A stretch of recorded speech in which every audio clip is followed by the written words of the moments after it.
Dr. Mazhab, saya suka baca kitab Imam Malik Muwatta tapi terjemahan. Sekarang saya belajar hadis. Oh, bagus ya. Soalan saya, kenapa Muwatta tak termasuk kitab yang 6? Kitab hadis yang 6. Oh, ini panjang ni jawab ni. Tuan-tuan pernah dengar kitab Muwatta? Dia kata, amboi tergamak tanya soalan tu kat kami. Kami ni standard tinggi. Okey, kitab ni dalam hadis Nabi tak ada lah Nabi kata kitab 6, kitab 9, tak ada lah. Cuma ulama hadis ni dia tengok hadis-hadis dan dia himpunkan hadis. Kitab bila sebut 6 ni ada 6. Pertama Al-Bukhari. Kedua Muslim. Ketiga Abu Daud. Tak apalah, sebut sebagai sebut Nasai, tak apa, tak ikut. Okey, lagi Tirmizi, lagi Nasai, lagi Ibnu Majah. Ibnu Majah sentiasa yang akhir lah. Okay. Jadi 6 ni dikatakan kitab ni disebut sebagai Al-Kutubus Sittah, kitab yang ataupun Kutubus Sittah, kitab yang 6. Kitab yang 6 ni, kerana 6 ni dianggap semua usul-usul penting agama duduk dalam hadis-hadis yang diriwayatkan dalam kitab yang 6 ni. Asalnya kitab ni masa peringkat awal asalnya mereka nak 5 saja. Mereka ulama-ulama lebih tertumpu pada 5 saja. Ibnu Majah tak masuk. Ni semua cerita kurun yang kedua dan ketiga. Pasal Al-Bukhari meninggal lahir pada 194 dan meninggal pada 256 kan. Okey. Dan Ibnu Majah pun dia 279 dia meninggal. Okey. Ibnu Majah kenapa tak masuk? Sebelum cerita Ibnu Majah tak masuk. 5 ni penting. Ibnu Majah mula tak masuk sebab ada beberapa perkara. Kerana Ibnu Majah ni nama apa? Dia nama Muhammad juga. Muhammad bin Yazid bin Majah Al-Qazwini.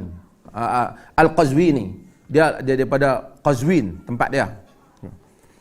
Ibnu Majah ni, hadis dia dalam Ibnu Majah ni, dia ada lebih sikit hadis palsu. Hadis palsu pun ada. Dan ada hadis-hadis yang dhaif lebih daripada yang lain.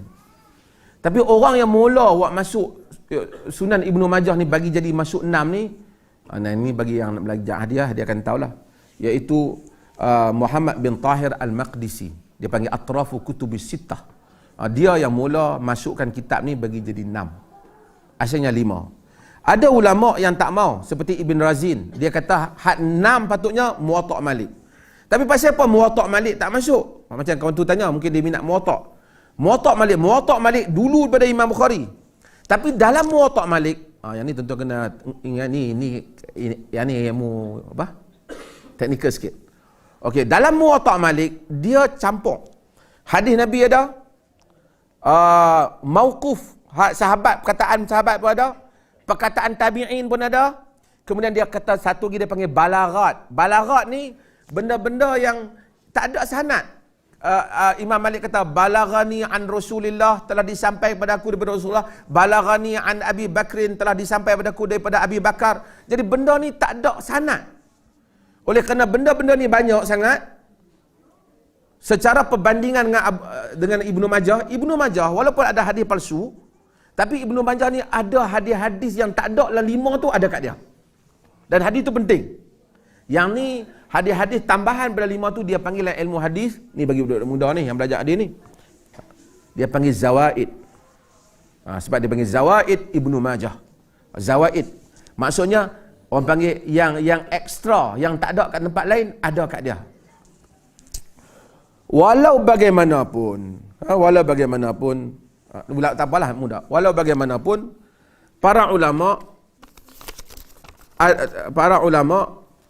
ada bahas juga tentang Ibnu Majah ni. Di samping dia jadi 6 lah, yang penting dia masukkan dia 6. Tapi saya nak beritahu ada jugalah hadis-hadis palsu di dalam Ibnu Majah. Antaranya hadis man shalla 20 rakaah bainal maghrib wal isya banallahu lahu baitan fil jannah.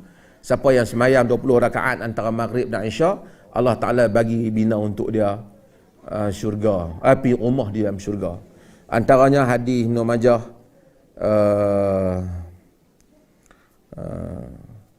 wa minas sunnati an yakhruja rajul ma'a dhaifihi ila babi dar. Daripada sunnah itu seorang keluar bersama dengan tetamunya sehingga ke pintu rumah. Hadis itu adalah Ibnu Majah tapi palsu. Bukan kata tak boleh keluar, tapi nak kata hadis itu sanad pada Nabi tak boleh. Cumanya saya sebut sikit, dengar betul-betul. Saya salah sangka salah. Ulama ni hebat macam mana pun mestilah ada juga sedikit sebanyak kesilapan. Antara yang dikritik Ibnu Majah ni dia orang Qazwin. Dia riwayatkan satu hadis dalam Sunan Ibnu Majah, hadis tentang fadilat negeri dia yang palsu. Dalam hadis tu dia kata au kama qala, dia hadis palsu tak apalah. Satuftahu madinatun yuqalu laha Qazwin. Akan dibuka satu bandar yang dinamakan dengan Qazwin. Man rabata fiha 40 yawmin aw lailatin kana lahu fil jannati amudan min zahab. Siapa yang berjuang mempertahankan bandar tu 40 hari ataupun 40 malam, dia akan dapat satu tiang emas dalam syurga. Yang mana hampirannya daripada ni, dan mana ada yaqutul hamra, akan ada permata warna merah lagi. Memang hadis ni memang palsu, semua rawi pun palsu. Ibnu Majah bagi tahu lah rawi itu, dia tak kata dia sahih tapi dia masukkan. Sehingga Al-Imam Ibnu Jauzi ni satu imam, dia ada tulis kitab, dia panggil Al-Mawdu'at. Al-Mawdu'at ni kitab-kitab yang menghimpunkan hadis-hadis palsu. Ibnu Jauzi, walaupun kadang-kadang hak tak palsu pun dia masukkan juga, dia pun silap juga. Nampak kata orang ni semua ada silap. Dia kata tak patutlah Ibnu Majah masuk hadis ni, sedangkan dia jelas palsu. Dia kata sedangkan jelas palsu. Walakin ghalabal hawa ghalabal hawa bil asabiyyati lil watan lil balad wal watan. Tapi nak buat macam mana, dia kadang-kadang orang ni dia kata hawa nafsu cinta kepada negeri dan tanah air telah mengalahkannya. Pasal dia pun kawan Arab. Bila kadang-kadang bila barangkali dia tak bersalah kerana dia bukan kata hadis Nabi, dia bagi sanad. So you check lah sanad tu. Tapi dia orang kata suppose tak payah bubuh lah. Dah nampak dah palsu tu. Kan? Tapi dia masukkan juga dalam kitab dia tu. Tu antara yang dikritik. Whatsoever Ibnu Majah ialah kemudian telah masyhur salah satu daripada yang 6. Dia yang the lesser, yang terakhir sekali, the last daripada yang 6 tu, daripada senarai tu, kerana disebabkan kerana ada hadis-hadis palsu. Saya ingat lebih kurang ada orang tulis banyak. Saya ingat yang sepakat lebih kurang 15 kot palsu. Yang lain ada 12. Entah dia. Boleh tahan lagi kan ni? Ha?